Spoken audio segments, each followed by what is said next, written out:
this video, we will be unboxing the SOS All-in-One package. So let's get started. This is the SOS All-in-One device.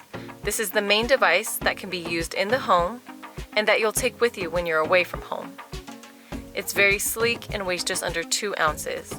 It has an easy to push help button in the middle and a 2-way speaker that you'll use to communicate with our dispatchers.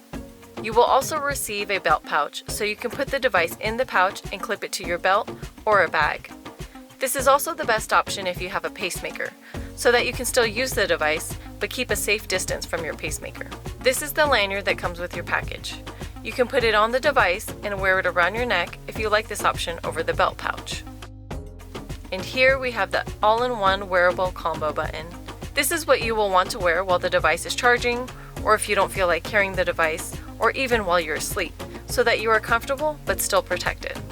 During an emergency, you can push the button and it will transmit a signal to the all-in-one device to call for help. I love this combo button because you can wear it on your wrist or around your neck. Plus, it gives you an additional way to trigger an alarm. And last but not least, the easy-to-use charging dock that will plug right into a standard wall outlet. It has a magnet so that you can just put the device right on the dock without worrying about plugging in or pulling any cords. This is especially great for those who have unsteady hands. As you can see, the SOS All-in-One package is very simple. Rather than managing multiple devices for in the home and away from home, you can have everything you need from a simple compact device. If you have any further questions about the SOS All-in-One device, give us a call at 1-877-522-9633.